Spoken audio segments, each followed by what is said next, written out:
Asylum Live, March 13th, 2025, with our special guest, Juan Makes. Hey, Nick, give me a painting tip. Oh, best tip I can give you: never let the tip get dry. Never let the tip get dry. So, thank you guys for being here. I want y'all to help me interview this man. Now, if you want to know about 3D print painting, this is the man. If you want to know about large 3D printing, this is the man. And if you want to see a fully grown man prancing in tights around an anatomically correct Batman, this is the man. So, ladies and gentlemen, Nick. Let me hit the right key. Nick. We're here. What's with the Juan confusion? All right. So when I started my, I guess you could say, career in content creation, I was a gamer, just full out hardcore gamer. Played everything, first person shooters, racing games, you name it, I played it. I A lot of my friends used to call me Juan Wick, because that's just my style of gameplay. I went in guns blazing. I was always pulling off the shot that nobody thought I would hit, or making the play that didn't make sense at the time but paid off in the end. Okay. And I built a decent platform on Twitch, and I was actually growing pretty fast. And life hit me. Ended up getting a divorce, and things fell apart in my life, and it just didn't make sense to stream consistently all the time. And I had to focus on life and things and get things back in order before that became a priority again. Yeah. So I decided to kind of shift my content creation over to TikTok, and then lo and behold, COVID hit, and everybody was stuck in the house doing nothing but lip syncing to videos. And that's where I started. I was uploading game clips and lip syncing to content, and just doing voiceovers for stuff, just random things. Okay. I think like everybody did when TikTok first started, nobody really knew what we were doing.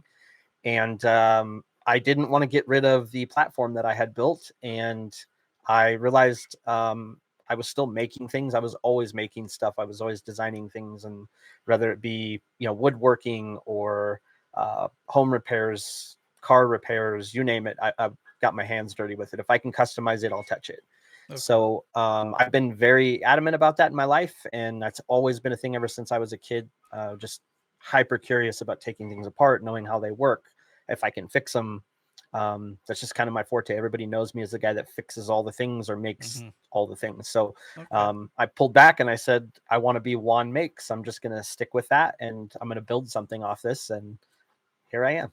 Now, did you keep the channels or start new channels? So everything from TikTok forward, I was not uploading to YouTube or doing much of that. I was super focused on Twitch. My Twitch channel still exists. I have not deleted anything or gotten rid of any of those live streams, any of that type of stuff. It's all still there. So all the VODs and videos still exist. If people want to watch them, they're there. Go see this youngster over there playing. There's definitely, I'm sure, some cringy content. There was a lot of fun though. I had a lot of fun with some really great friends, and I am not a super social person to begin with, so video games and online content for me is a really good way to get out of that comfort zone of just being down here in my basement or being out in my shop by myself. If I don't try to get out of that bubble, I will hermit myself and be in my shop 24/7 if I can, or in my basement. I'm very okay with just being by myself and doing my own thing. Right. I got you. Duly noted. So, guys, we need to make sure we reach out to him when he disappears. Oh, that's cool. So, console or PC? I currently run PC. I was a console gamer for a very long time. I was a diehard console guy. Gravitated into PC, and then once I got comfortable in PC, I just can never see myself going back the other way. There's still games, however, that I can't play with mouse and keyboard. I have to play with a controller. Like Fortnite is one of those games. I played Fortnite religiously for like 5 years. I actually it was the day that game launched, I actually played from launch day, pretty much nonstop up until a few years ago, and absolutely loved it, enjoyed it. It was one of my favorite games of all time, and I still, to this day, I don't love playing it on mouse and keyboard. I can play it on mouse and keyboard, but I still just prefer a controller.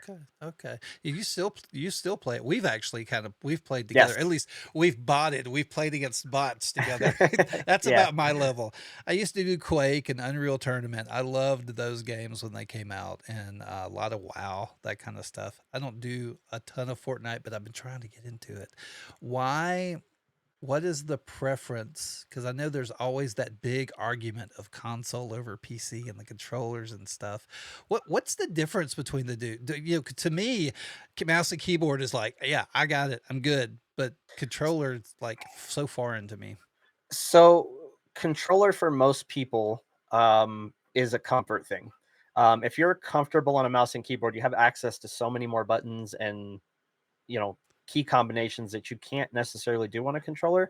But for me, it was just a comfort thing. I was just always so comfortable playing on controller. It's very weird to switch, and I can definitely tell like my accuracy is very different from game to game. But like games like Apex, for instance, I play on mouse and keyboard. I don't play on controller. Okay.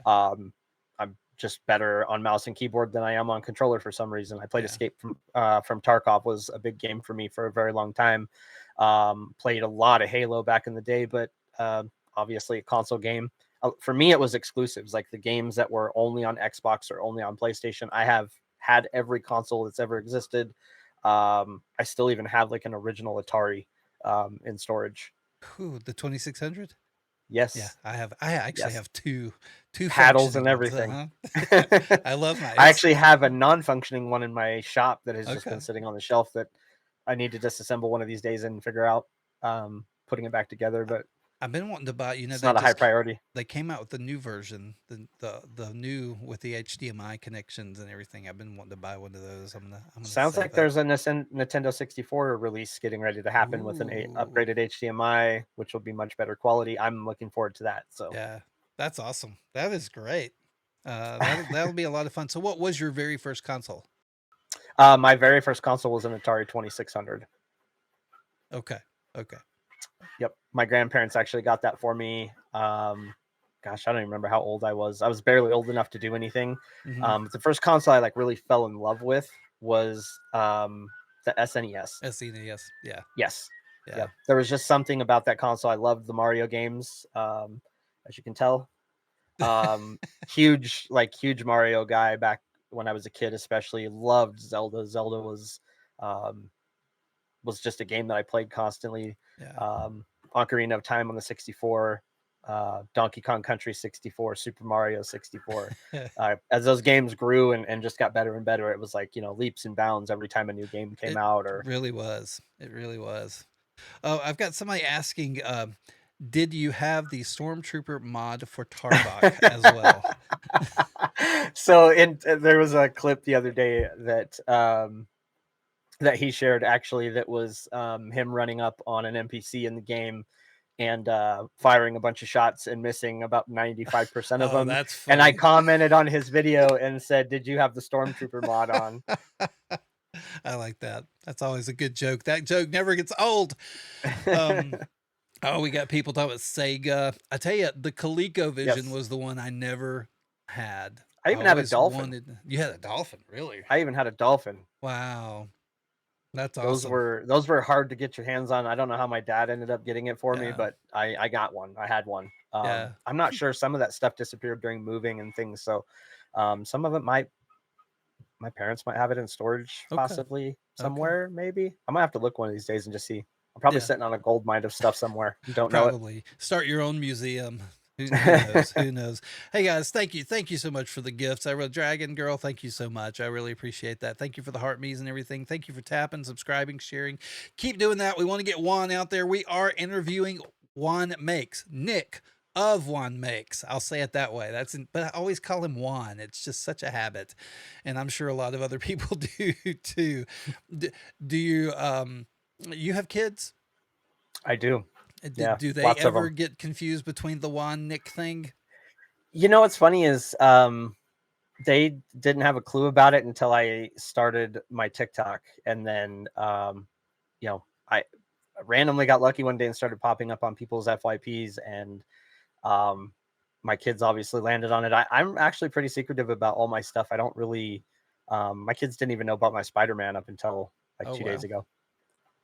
Wow, that's kind of cool. That's kind of cool. And we're going to look at that Spider-Man a little bit later, guys. We're going to look at it. Get your questions in the room. Let me know what you want to know. Y'all could see we just on the show we like to dig back into just who the person is. Where do they come from? What do they do? Not the things that we see them do all the time. Just who are they as a person? So now, so you've been pretty much playing games from since you were a little kid. It just kind of Yes. all the way up. Was that when you got like elementary, high school? Was that what you did then? Or were there other things? Were you in band? Did you have any other extracurricular activities? I played about every sport up until high school, and then I was pretty selective. Actually um, used to go down to our skate park all the time, and I rollerbladed. I was an aggressive rollerblader, so Okay. did that a lot. We used to record videos for when YouTube first had started to become a thing. There's probably some video around there floating of me doing a backflip on a like 6 foot vert ramp. Oh, okay.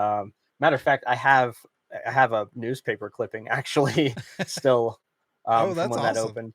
That's awesome. I was a street skater. I Yeah. started skating in high school, then we moved to New Orleans. So street skating was so easy. I hit my Yes. and I was a boarder. I did play inline hockey though. I did Oh, have a okay. line playing inline hockey, but yeah, my first vert ramp experience ended my vert ramp experience. I just face planted. I'm like, not for me. Back to the street. It's definitely a experience for some people for sure. It just has a different feel. The balance is different. It Yes. you have a Learning tendency curve. to want to lean forward, like a snowboard. You want to lean Yes. forward on your, and you end up flipping. And Yep. yeah, so no, that's cool. That's cool. So favorite game? I guess Fortnite. Really, you kind of answered that. Fortnite's kind of your favorite game, Um, or do you have it another it favorite? it was. I mean, for that period of my life. So here's the thing. There's not necessarily one that I would call my favorite. Um, I've played so many different games. There was a point at one time where I was actually ranked 14th in the world in Call of Duty for stun grenade hits Oh in wow. that game. Just as random as that is, like in Call of Duty 4 um, global online leaderboard, I was 14th in the world for hitting people with stun grenades. As random as that is, Yeah, like that's pretty. uh, That's pretty good, and that's not easy. That's not an easy no, thing to it was a do. lot of throwing them. Played a lot of search and destroy on Call of Duty 4 and every Call of Duty since Call of Duty came out. But I was like I was hardcore. And I still don't to this day. I don't sleep a lot. I will go to bed at 4 or 5 in the morning, and I'm up by 7 to go to work. So, Ah, um, most of my life I've been up late and up at it the next day fairly early. I'm a night owl. I love being up at night. It's quiet by myself. I like the dark. It doesn't bother me. yeah. Just kind of always been a thing. But as far as like favorite games, I would say Super Mario franchise, Zelda franchise, the Halo franchise has always been a big one for me. That Mm. was probably my first like online social interaction with people that to this day I'm still friends with and have never even met in real life. Oh wow, that is cool. So, That is cool. So we do have a question. Somebody's wanting to know, what are your top three Mario games? oh man, Super Mario on SNES. I actually was a really big fan of Super Mario Bros. 3 on the NES. And I really, really, really liked um, Super Mario Sunshine. I don't know what it was about that game. And that's probably tied pretty equally with Super Mario 64, just because that was like a huge jump in um, Co- consoles Yeah, coming into that era. So like that was I remember standing in Walmart when they had the demo and you could sit and play and have your neck cranked up staring up at the TV that was like 7 feet above your head. yeah. And I used to my mom would go get groceries and I would sprint over there and stand there and wait until somebody would get off of the Nintendo so I could play it while she was shopping. And then she'd have to like peel me away to get me off of that thing to go home. Well, that is cool. Now, have you ever modded controllers? Have you I've done a ton of systems? controller mods. I have actually, as a matter of fact, literally right here. Um, this is Elite controller that's been modified. I actually 3D printed the joysticks for it and some back paddles, and then this is a completely custom controller build that I actually did live on TikTok. That's Back cool. paddles, everything, did all the soldering work and everything myself. I used to paint a ton of these. That was actually the first business that I really tried to get into, was controller customization, and that was long before there were companies that did it for you, or that you could order anything through. I was the only guy around that was willing to take them apart. I fixed Xboxes when they were having problems, Nintendos, PlayStations, you name it. I was not afraid to take it apart and give it a whirl. Okay. So, what was the first electronic thing you had that you remember taking apart? My mom's VCR, it had jammed, and she was going to just throw it in the trash. And I, for No. whatever reason, I just went out in the garage and I got into my dad's toolbox and I found all of the screwdrivers that he had, and I disassembled it and figured out there was actually a piece of like what looked to be like lint or something that was wrapped around the spindle in the back, and peeled it off there, cleaned it out with some rubbing alcohol, put it all back together, and it worked. So my mom was stoked, and I couldn't have been any happier. It was like I think it was probably what like immediately gave me the, oh, I can fix things. Yeah. Yeah, that is pretty cool. That is pretty cool. I did take mine was a Radio Shack arm robot. They had these arms that you could pick things up with. My brother broke it. That was my first one. So yeah, it's kind of very similar. It was going to go in the trash. I'm like, no, and hoard Get a things weird in there. attachment to Yeah. stuff. Now I'm a hoarder. Who knew? Who knew? Everybody's got a box of cords somewhere. somewhere, especially nowadays. All right, guys, keep your questions coming on. Keep asking questions. We are interviewing Nick of Juan Makes 3D. Now, a lot of y'all probably follow him for his 3D printing, and I know we really haven't talked a lot about that. We are going to talk a lot about it.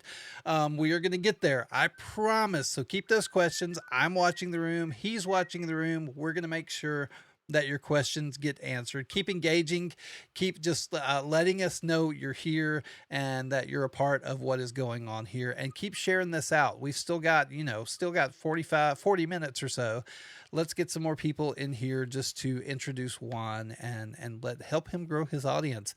Um, how how do you clean up and seal seams on your larger prints and match? We're gonna get there. We're gonna get there. We're gonna get into the painting. We're gonna get into all of that, guys. We really, really are. I promise that's gonna be the second half. We'll do that the second half. We're just gonna dig into all of that. So you came in. I think it's really neat when you get to come in at the bottom level of something. So you came in at the bottom level of Fortnite, like at the Mhm. beginning. You came in probably bottom of Call of Duty, like right at the beginning. Absolutely. What other games did you kind of come in that started off in a really weird infancy and then grew to something that you liked? Halo was a Mm. huge one for me. I went to every midnight release, every LAN party that I could go to, Land. every man. If I could go do it, I was all about it. It was always something that I just loved. I Okay. just loved competitive gaming. It was, um, I don't know, just something about um, just that genre of first person style shooters and being highly competitive and having to play as a team and having a team, and I don't know, there was just always something about that. And Call of Duty's, Halo, Apex, I got in early when that first launched, back when there was only like 5 characters, I think. Okay. um, Tarkov, I got in very early, actually pre alpha tested that game before it even came out. I usually send in stuff to try to get into alphas and betas for games. Okay. Gray Zone Warfare just recently did the alpha for that before it kind of blew up. Decent game. If anybody hasn't tried it, it's definitely one to Okay. give a spin. Are there other games coming out that that you would suggest people look at? You know, there's so many games that grow fast, and it's really hard to tell what's going to be big. One day there's nobody playing stuff, and then it seems like all of a sudden there'll be one viral clip and everybody's playing that game the next week. It's a tough one to say. Marvel Rivals is huge right now. I know a lot of people play that. Yeah. I love that game. It's been very frustrating the last couple times I've played because I just haven't been playing a lot lately. And so you kind of get out of your rhythm or your flow of what you're doing and how you're doing it, and makes it a little more difficult sometimes. Yeah. Well, games seem to be really changing now. I mean, we're starting to get into the endless world scenario where Yes. just if it can be calculated, it's endless. And the worlds are growing. I saw one where you're like exploring the universe. I don't think it was the Star Trek game, but it was another one where you could go visit planet after planet after and just go light years and light years and light years, and the game would never end. Are Yeah, you infinite possibilities. yeah, are you seeing more of that in like the first person shooter games or Um, they're definitely expanding things more or less to be more of a um they're trying to diversify some of that stuff, give it a lot more substance, because I mean, for a lot of people, spending 60 or $80 on a game, and a lot of these special editions or early access stuff, it ends up being 120 or 150 bucks in the long run, and there's not a lot of content there for that kind of money. I mean, if you think back to Halo, Call of Duty, those were $60 games. yeah. So you're essentially doubling the price with what I would consider nowadays a lot less replay value. There's just not a lot that makes you want to go back and play games. There's games like Grand Theft Auto or like the Spider-Man game on PS4. Those are games you can play over and over and over, and there's always something new to do because they're open world and there's so many places to go and things to explore. And I think those games typically stick around a lot longer than a lot of your PvE or PvP games, things like that. I guess if you had infinite world, you could never find each other in that type of game. You'd never know where to look, or you could hide forever. Yeah, your battle royale genre of games is highly popular now too, just because people want to be, the number one player, and Yeah. um, having that feeling of playing against 100. Oh, hold on. He froze. Oh, we'll get him back in a minute, guys. I'm gonna keep watching for him. Uh, I don't know if I lost him. I see him here. Give me 1 second. We'll try and get him back. I'm not sure what's happening here. There he is. Oh hey, Okay, now he's back. It's like you bleeped out there for a second. they censored me. Yeah, I know. I know.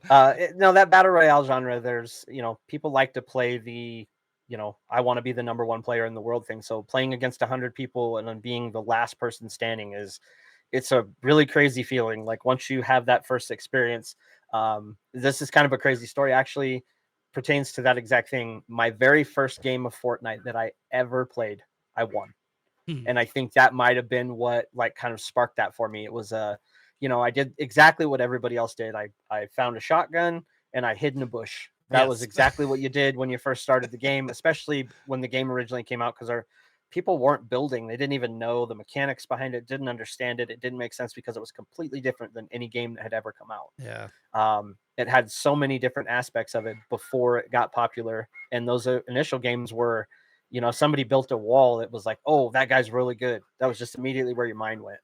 And so, it was about stealth at the beginning. You had to hide and stay alive, and that was the deal. You had Yeah. to outlast the other 99 people, and if you made it to the end, you were the best player in the world. Hmm. So Well, yeah. No, and that makes sense. That really does. That does make sense. Um, any other questions, guys, on games? I'm gonna start moving on. Yeah, a bunch of us are playing Satisfactory. Matter of fact, we need to set up a night where we can have a Fortnite like live, where a bunch of us can get on our Fortnites, and I don't care if we do bots, I don't care if we do real games, but we can all stream at the same time in different places and play. We really need to do that. yeah, that Um, would be fun. that We'll would get be a big cool. big group of people into a private game. We could even invite in some followers and let them play along with us. That'd be awesome. That would be Yeah. awesome. Yeah, we'll have to plan that, guys. Hey, you know what? I'm gonna put Blazing Prince in charge of that. Chris. I need you to put together a night, plan it on my Discord, plan it on our Discord server, on the Silent Life Discord server, and yeah, I'm gonna put you in charge of that. That is your thing. All right, go forth and do good with great vigor. All right. Yeah, so I'm playing Satisfactory right now. Like I'm no build Fortnite. I don't like the second that wall comes up, I'm like, get off the screen, get off, and I don't know what to do. So I always go no build.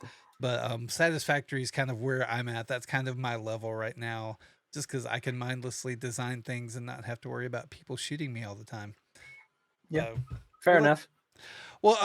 so I want to pull up some pictures and things. You sent me a good number of things that I'm just excited to show people. And guys, this is just before the break. I really want to kind of let y'all see some of the things that he's doing now, some of the things that he's done in the past. What's up, Roxbox? How are you doing? Good to see you. And so let's just kind of look at now this mask. This looks like a Jason mask with just a different It color. is.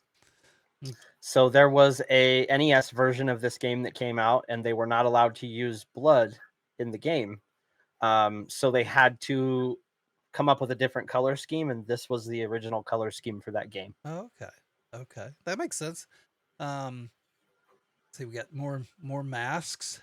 Now this is the Yes. helmet guy. If you've never seen this guy do a helmet, and we had somebody here earlier say he's the one who got me started making helmets. You're gonna see the reason why people get inspired to make helmets when they watch Nick.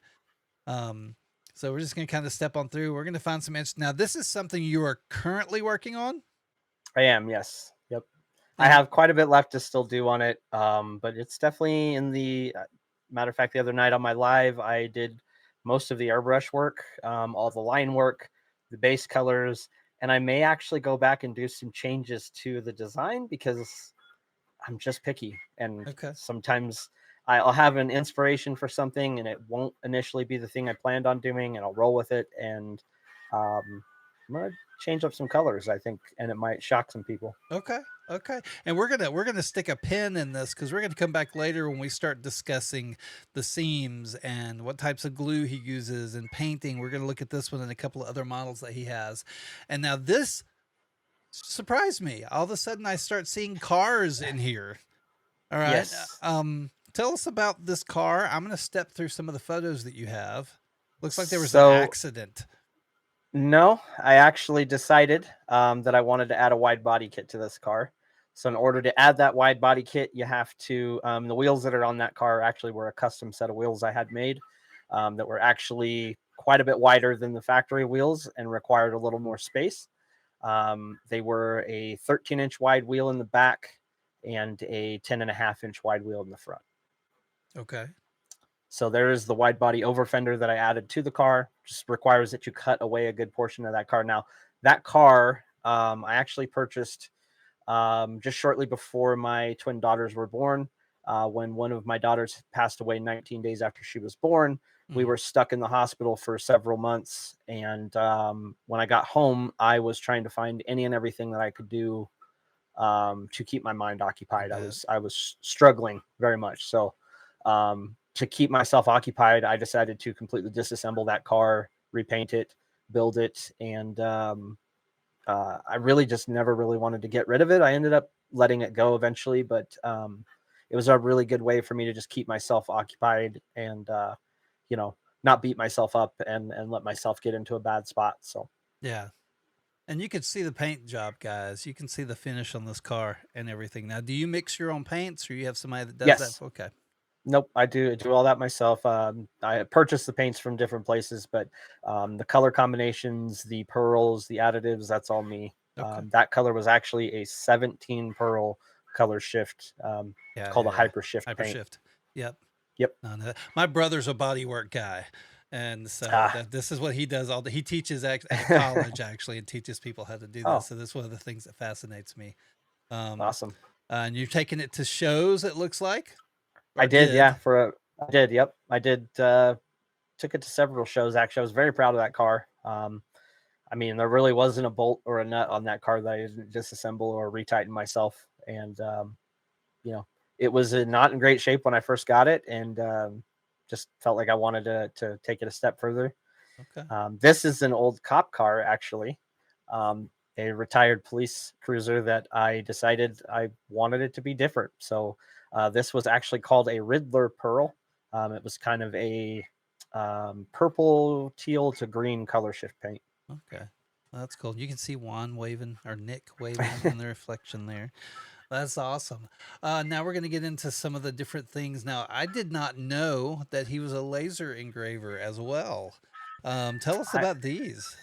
Many hobbies. Again, just another one of those things where I was kind of at a loss with 3D printing at the time. Um, like shortly after I had started 3D printing, was just not in love with the slow printers and the amount of time it would take. And then, you have a failure and on an 18-hour print, and then you have to start all over again and level your bed and do all the things and tune everything in again. Yeah. And it was just so slow. And I'd always liked electronics and lasers and all that type of stuff. And a friend of mine had sent me a video of a laser engraver etching out coasters, and I thought, hey, that would be really cool. I can use that for all kinds of different stuff. And started doing those kind of on the side, little bits here and there. And once I realized what the price of some of the crazy fiber lasers was, I was like, well, I think I'll just stick with the cheap laser that I have, and I'll do some small items. So Yeah. Now it looks so you're actually putting down a pre-layer of paint on the tile, then probably coming back with a black, and then you're etching it off with the laser. Is yes, that so it's okay? just a matter of dialing in the settings to Yeah, only etch away what you the want certain and leave layers. the colors. So a lot of it is having the foreshadow or the vision of what you're trying to achieve in the end. So knowing what colors to put where. Um, a lot of it was just trial and error. I mean, I probably went through 100 coasters before I got settings dialed in and felt like I really liked them. And then each picture is always different. You get different highs and lows in areas. Right. Um, just different things. That's cool. And then we're gonna get into some more helmets, guys. Now, most of what we have left is moving into the 3D printing. So before we go any further, I'm going to take a break. I'm going to let you sit back and drink some water, and I'm going to talk to the audience for a minute, guys. Thank y'all for being here tonight. Y'all just keep sharing this out. We got about 30 more minutes to get Nick as much exposure as possible. We really want to get him out to the audience, and I appreciate y'all being here tonight, being a part of this. It's always a pleasure for me to be here. Just even all the platforms, I'm seeing people everywhere, and that's just really, really, really exciting. Um, so my Google Documents is wanting me to sign in, so I don't have my notes for this. So we're gonna wing it. But one of the things I do want to do, I always like periodically showing, just giving people credit who support the show. And remember, we talked value for value, time, talent, and treasure. So the first one is our supporting donators. These are the people who give monthly to help support the show. We got Killer Bite Workshop, we got Blazing Prints, 3D Print Like Me, Dragon Girl Design Co. And I want to thank y'all so much for that. Then we have our gifters. Our gifters right here, Dragon Girl Design. These are the people who give during the show. Clove 3D Prints, Tasha, Z3D, Invictus 707, Nate's Print Shop, Bionic Teddy, Ronnie VV3D, Ricera 3D, Blazing Prints, and Digitally Forged Designs. Thank you so much for it, guys. And then we have the people who watch, and that's important as well. The people who are here, the people that tap, the people that share, the people who are part of the Discord and everything. That's so important. We've got Nate's Print Shop, 3D Everything, the Mr. Cartoon, Tech Maven, Clove 3D, Invictus 707, Print Craft Cards, Short Skirt, Printed Crafts, and the Sleepy Printer. And I just want to thank y'all for being here, for supporting the show. It always means a lot. And it's telling me I don't know my password, so I've been sitting here trying to click and get into my document. But I won't belabor this too much. I don't know everything that I was going to say. I do want to make sure y'all know that next week I'm going to be in New York on Thursday interviewing Cookie Cad. And if you want more information on that, DM me. I'm going to be doing a big announcement. Matter of fact, Monday we're going to be announcing that, and we're going to be announcing the new wine and paint coming up on March 28th. Our sign up will open on Monday. If you stick around the Discord, it might open up a little bit earlier, so watch for that if you want to get in early. We have lots of space. KE Creations is the one providing the model and teaching us to paint. We've got Newmaker, who's donating some filament to give away. We've got Paul from Newmaker, who's going to be there. We got Tasha Z3D. We got Juan is going to be there with us. We got a bunch of other creators that we'll be talking about who are going to be hanging out with us as we paint our models. And you don't have to drink wine. You can drink whatever you want to. But definitely, it's going to be a lot of fun. They always are. This is going to be our fourth one, and I'm really excited that these are coming together. So thank you, guys. We'll talk more about that a little bit later. We'll bring Juan back in. He's got to finish sipping, and then there we are. All right. So let's jump into this. First 3D printer ever. Oh, Ender 3 V2 Neo. Always the Ender. Always with the Yes. Ender. Okay. So I went with the Ender because, well, with the Neo specifically, because it had the bed level sensor. Okay. And it was supposedly the newest one at the time that had all the kinks worked out of it, and was, the best of the best at the time, supposedly. Isn't it funny to think, oh, all the kinks were ironed out of that one as opposed to what printers we have now with all the kinks ironed out of it? Right. um, As much as it can be, anyway. yeah. So, what's your favorite printer right now? I know that changes a lot. And it is that big guy right there. Okay. That is the Ender 5 Max by Creality. It came out end of last month. Is currently sold out right now and unavailable. And that thing, as you can see, there is a 5-kilogram spool of filament running into that printer right now. And that thing has printed almost nonstop since I got it. Really? I think I had maybe 2 days where I had some short prints that I pulled off of it, but it has basically been printing nonstop since I unboxed it. Okay. So, now my only foray into the Creality world was the Ender 6 Plus. Okay. And that was a 400 by 400 bed. I had it for 6 months, got one printer off, went print off of it, and then sold it. So talk to me about what size print bed are we talking about here? That is 400 by 400 by 400. Okay. The difference being that it's actually faster Okay. than the K2. Oh, really?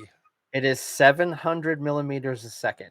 Okay. Now, again, this is maxed out speeds we're talking. Most of these printers don't run at a full maxed out speed. However, I created the profile for this printer, and it is running at 700 millimeters a second. I currently have it slowed down so that it's not super loud, but it is a very loud printer. There's no getting around that. There is no enclosure. There's no camera. It's basic. Okay. But what I love about that printer is that it's back to the basics. It is a Core XY printer. Okay. It has a linear rail for the print head, which makes everything stay in alignment very well. You don't have to worry about loose belts and all the nonsense. But it helps that printer be fast, reliable, and consistent, which to me is much more important than an enclosure or a camera or any of the fancy extra stuff. Now, granted, it still has a lot of the creature comforts that you would expect. Runout sensor, the typical Creality runout sensor. The nozzle on those comes as brass. I actually did upgrade the nozzle about a week after I got it to a Micro Swiss CM2 nozzle. So it's what I went with. Micro Swiss, I'm actually an affiliate for them, and they have been fantastic to me. They actually, when I had the Soval SV08, they'd actually sent me the hot end to try for that printer before anybody else had gotten one. So I was really pumped about that. They're asking, is it as loud as the FL Sun? It is. Well, I'll be able to tell you, I actually have an FL Sun sitting out here that I need to assemble. That was an Amazon return and is missing some parts and is going to need some repairs. And I'm going to kind of walk everybody through that. I have never touched a Delta printer in my life. This one was DOA.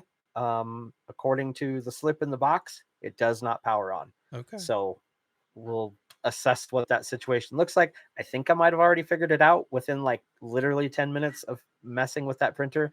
All I did was take the parts out of the box, and I'm pretty sure I've sorted out what that issue is, but stay tuned to find out. Okay. What is your favorite print you have ever done? It's sitting right here. This helmet has been my baby since I pulled it off my print bed. This is a Batman Beyond custom. I call it the Hellbat. I got corrected multiple times in videos for calling it the Hellbat because there is actually a Hellbat. This is not it, but this is my version. This is what I imagine the Hellbat would be. This is a one-of-a-kind custom helmet. Never done another one like it. It is the only one like this. I've done probably 10 of this particular helmet, but never have done it in this paint combination. It's probably really hard to pick up on camera, but this has got a ton of pearl. Yeah, and I actually showed off, one of my most viral videos was actually showing off the way that I actually do this paint design. Yeah, that's awesome. You went all the way with the clear coat and buff and everything. That's awesome. This has a automotive grade 2K clear. Yeah. That was actually has not been buffed. This was not Oh, cutter buffed. This is right wow. out of my gun. Wow. That is If you great. have your paint guns dialed in correctly, this is what you can get. Now I can even make this even more, shows even more depth with a light wet sand, a polish, um, and a little bit of wax would make this thing, Really. I mean, unreal. Yeah. Yeah. That is great. That is great. Now I'm going to jump into some of the photos and things that we have. I know there's a lot of different questions that people have about what you do, and I know one of the initial questions that we had was about, if I remember, I'm trying to remember. Oh, how you get the texture right, how you get your seams and everything. So let's start at the glue, like the print level to the glue level to the prep to the paint. Let's work through the process real quick. Okay. Okay. So, um, obviously, pulling your printer off the bed, removing your supports, right? You get down to that part. Usually, I take it outside to my shop.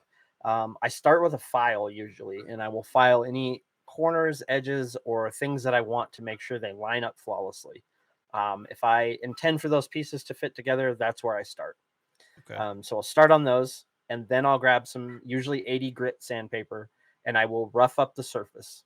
I'm not trying to like really dig into anything, and when I say rough up the surface, literally just taking and kind of breaking the tooth of the layer lines, any edges that I want to, work over or make sure they're going to be smooth. Anything that's going to touch your face, your neck, those areas are really important to go after. So I'll start with that 80 grit sandpaper. I'll give it a nice sanding, just kind of break the surface. And then I will come back in usually with a UV resin. So any 3D printing UV resin, same stuff that you would use in any resin 3D printer. You'll brush that on very lightly. You have two options, or at least I do. I can use it straight out of the bottle, depending on what I'm coating or what I'm covering. If I need to fill gaps or seams, I will mix in baby powder, which thickens up Okay. the resin, which allows it to kind of fill in some of those gaps a little better. Don't tell Akuma you're putting baby powder in resin. He's in I the tell room. him all the time. He knows. He's sitting there. He's like, "Did someone say resin?"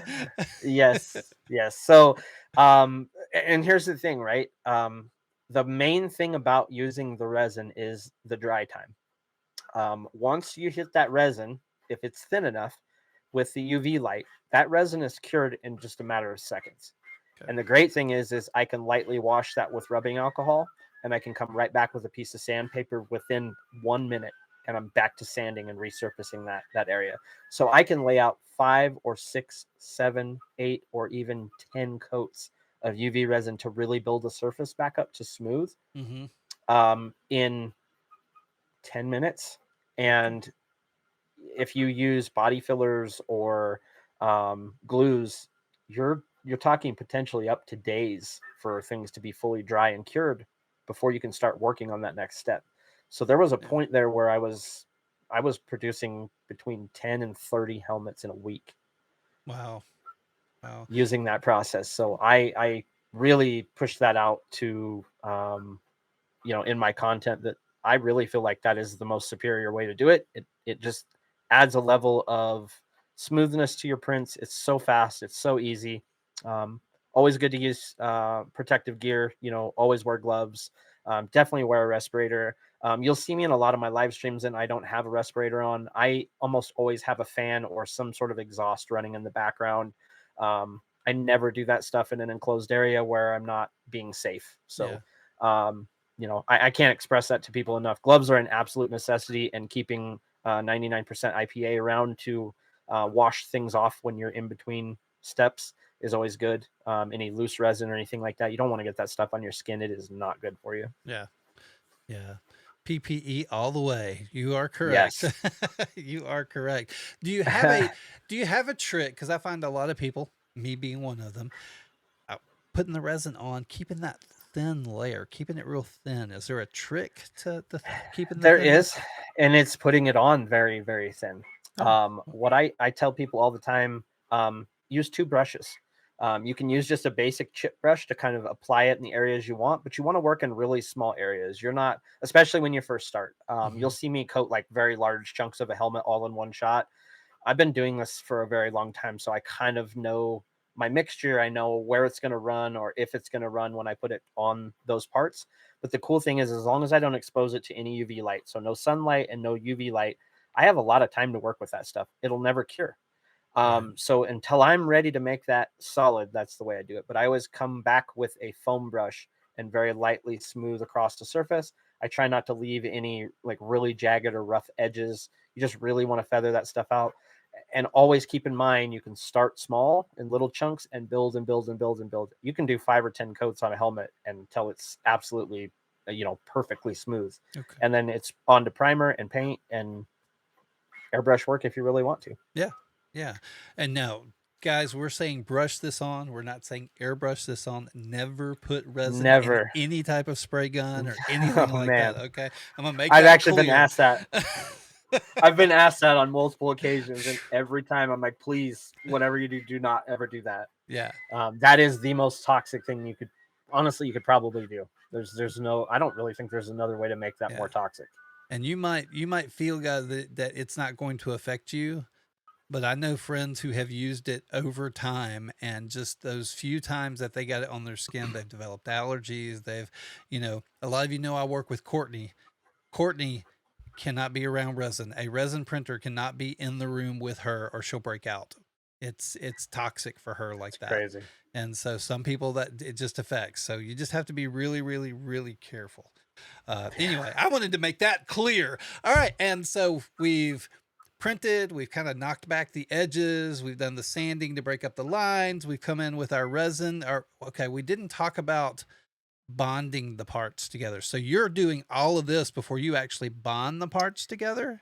Depending on the part, I guess I should clarify that. So if it's a helmet where I have multiple parts, or even a life-size print that I have multiple parts, I like to seam weld everything, plastic weld everything. They make an actual kit that's specifically for that. And Okay. essentially what it is just a soldering iron with a very specific tip on it.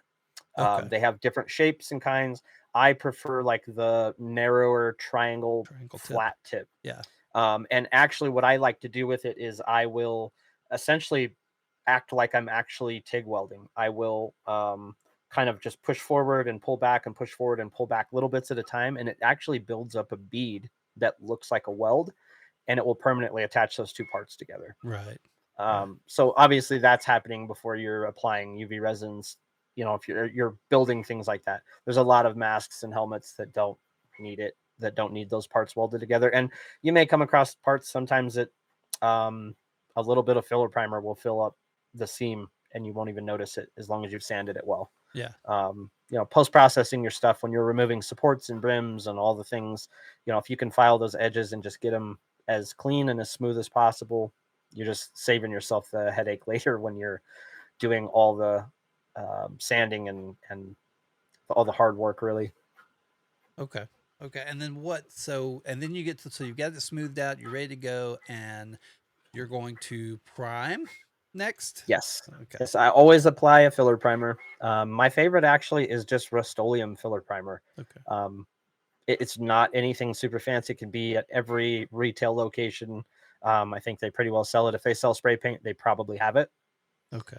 So no adhesion promoters or anything like that, just kind of a standard Not filler primer. not usually. What I tell people is anytime you're applying a rattle can of anything, very light coats. You're never going to coat that item in one shot. Yeah. You're usually looking, most times, if you're applying it correctly with a decent temperature, it's not too cold, it's not too hot. You're probably going to do 2 to 3 decent coats. Your first one is going to really look like nothing's there, and that's essentially your adhesion promoter. Okay. You're allowing that first layer to kind of bond with the surface. It will dry quickly and give you a better set of adhesion for the next layer of paint. So Yeah. the more layers you do, obviously, like you can get to too many. There is a point where there is too much paint. But just take your time. There's nothing to rush through. Just because you get more color on there in 1 or 2 shots doesn't necessarily mean your project's going to get done faster. You might end up leading yourself down a road you don't want to be in. Yeah, exactly. You might end up sanding it all down and starting over again. And they're done that. I got somebody's asking for recommendations on like a good skin tone for larger statues. So Well, it kind of depends. Every skin tone's a little bit different. Hmm. It depends on the color you're going for. Mixing your own is always going to be your best bet. You can always test on a scrap piece of something to just kind of see.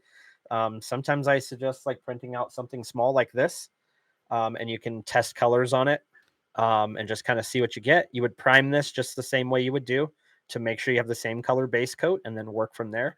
There are some pre-mixed skin tone paints out there. Createx makes one. That's actually what I used on my Batman, was Createx's pre-mixed skin tone, Okay. and then went over it with a red and a black wash to kind of deepen in those colors, and then a little bit of brown that was watered down a lot on a old toothbrush that I just flicked from a distance to kind of give it the effect of freckles. Okay.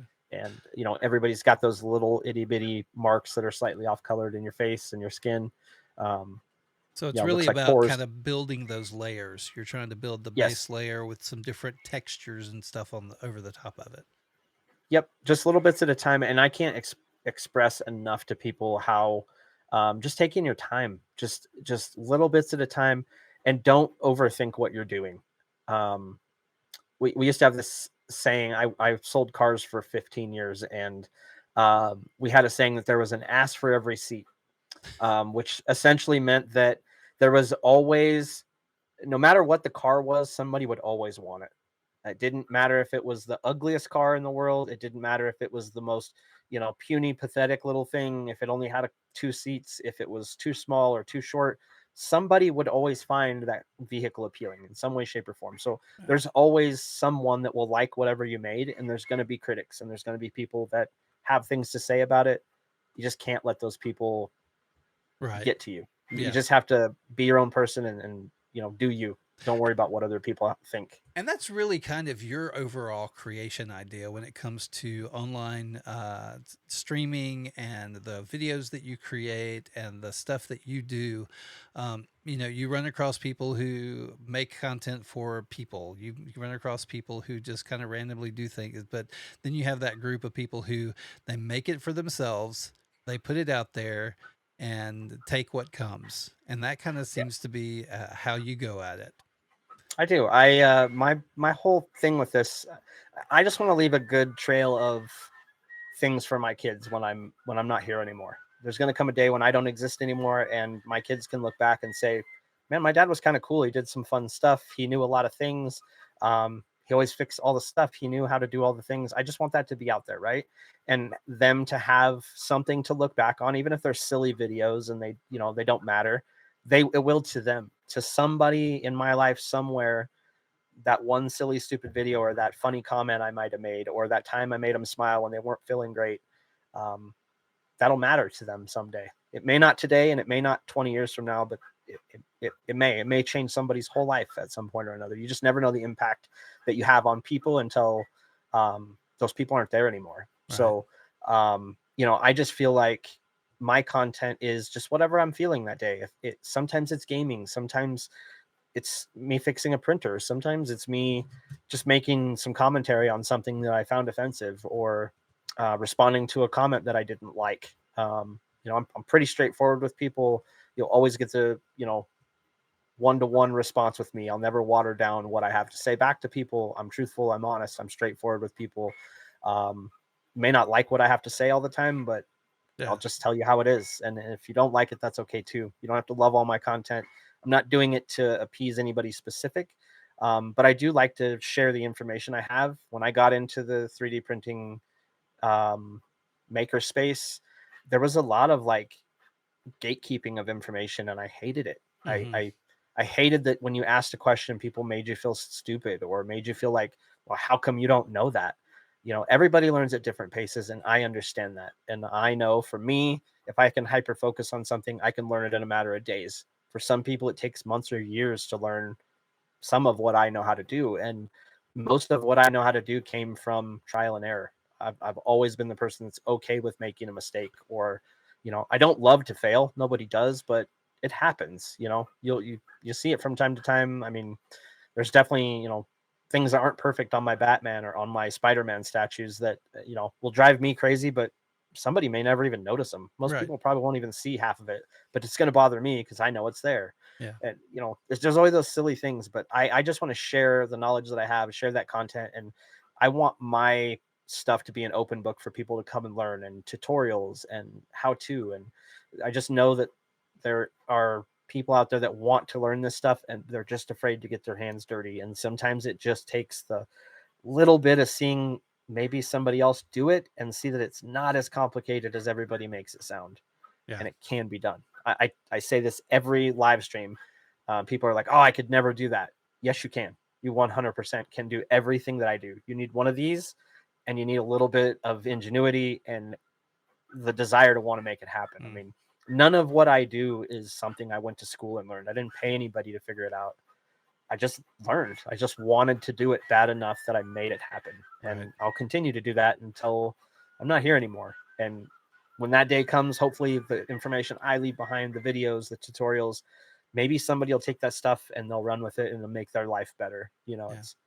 It's a great outlet for me to kind of stay busy and not get into the seasonal depression and feel like I'm stuck or bored or whatever. I mean, I'm constantly doing stuff. I mean, Yeah. you can ask my girlfriend, she'll tell you I'm hardly ever in bed when I'm supposed to go to bed. I'm always up doing things and messing with stuff, but it's just what I love. I love to make. Yeah, no, that's awesome. That's awesome. And now you said there about the seasonal depression. I know we're kind of coming out of that period right there. Right. I Oh, really hope we're coming out of that period. it um, sounds like Friday is not looking good. oh no. Uh, yeah. So, but here's the thing. I posted a video yesterday. I just built a paint booth in my shop. Basically, one half of the garage is now a paint booth, which will help Okay. kind of trap all the things there, maybe keep some heat in those areas where I'm Right. able to kind of get out there more, even when the weather's not great, and still work on some things. Um, I have, I can't even tell you how much stuff coming up that multiple things I don't think anybody's even going to expect. Awesome. Um, Awesome. and once I get some information back and I know what I am able and am not able to talk about, Right. um, there's some cool stuff. I mean, there's a lot of cool stuff coming up. Yeah, that's great. That is awesome. So what is the goal when it comes to your social media? What is your goal with your social media? I know you talked Uh, about leaving the legacy or things to learn, that type of stuff, but as far as a personal goal for you at this time, what's the goal? I want to be able to step away and do this for a living. Like Okay. I don't want to. I'm okay with having a full-time job and going to work every day, but man, who doesn't want to just do what they love to do Mm, every day? Just enjoy yourself, pick your times, pick your, all the things. Be yeah. able to take your family and go do something enjoyable whenever you feel like it, not have to live paycheck to paycheck or, you know, hope that your hot water heater isn't going to go out that day and try to sort all those things out in your head that Right. as an adult you start thinking about. And you know um it'd be nice to not have to worry about bills at some point or Yes. another. And that's a pretty high expectation, but I don't think for any of us it's impossible. I think Yeah. that it just things will fall into place for everybody at some point or another. I'm a very big believer in karma. I think whatever you put out into the world will come back tenfold. So if you're a miserable person, it's not going to be fun. You're going to have a hard time. If you're a great person and you're a kind person and you're a caring person and you do things for people without expecting something back, I think when that positivity comes back your way, it's life changing for Yeah. most people. It really is. That's awesome. That's a really good attitude. We got lots of people in the room echoing that. We got 3DP quick and easy, saying you'll get there, Nick. You'll get there. I I think hope he's so. close. I think he's close. I think he's closer than he even I will. realizes. I I will think. say this year has been, man. I'm like,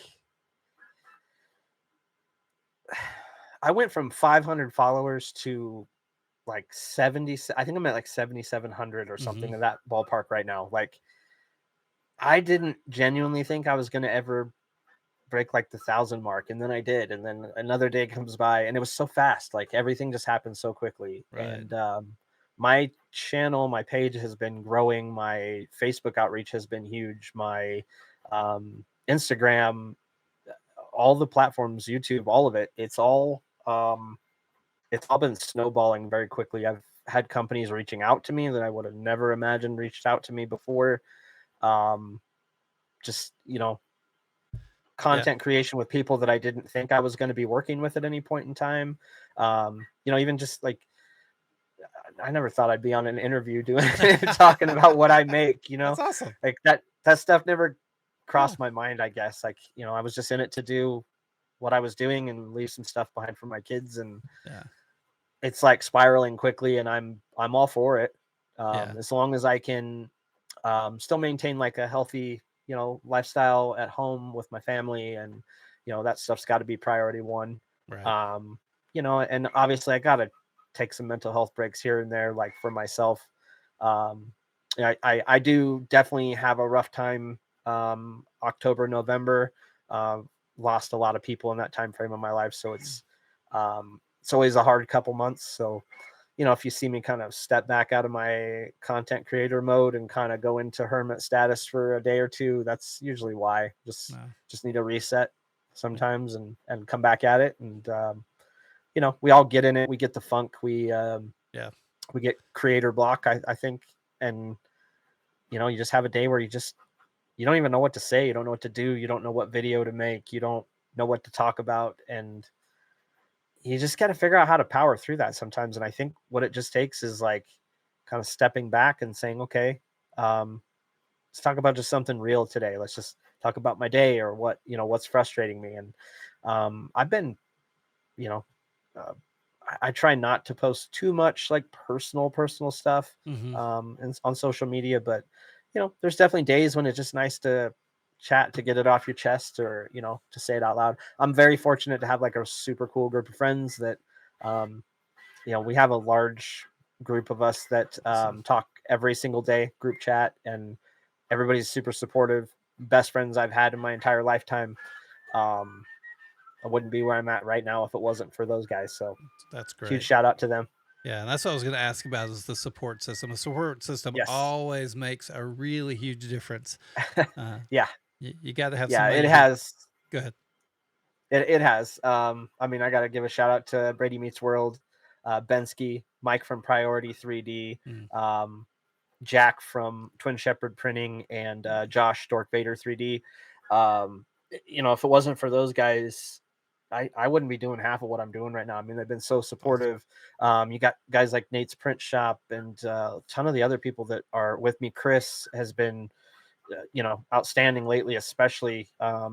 He's kind of dropped into a friend slot that I didn't even know I had open. So, and you've been great too. I mean, you're always there if I have a question or I need help with something, figuring out why my camera won't connect to my computer, all the things. So it's, going over videos with people and talking about all our stuff, and our Discord group that is fantastic, and all the people around me that have put me in a position to be successful.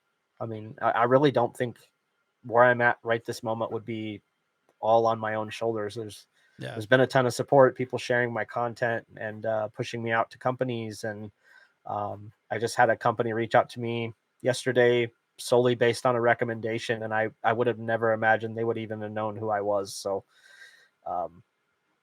that's great. Big deal for me, at least. I mean, to some people it may not be a big deal, and kind of once I know what the process is there and what information I'm able to share and not share, I'll definitely have some videos out to talk about it. But yeah, a lot of cool just really cool people that have entered my life, and I'm very thankful for it. Awesome. Well, thank you for sharing all that. I really appreciate that, guys. Last chance to get in your questions. I know he's got family. He's got so many other things he needs to do, and he probably wants to go live and paint. He's probably like, I'm tired of sitting in this chair.